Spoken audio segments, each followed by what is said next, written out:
చపాతీ అన్నీ చేసేసాను, అయిపోయింది. ఇప్పుడు వెళ్ళి చపాతీ కాలవాలి.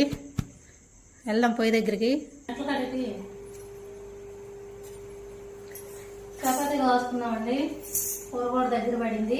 ఈ లోపల చపాతీ కాల్చేసుకుంటాను. ఇవాళ మా ఇంట్లో సండే చపాతీ చికెన్.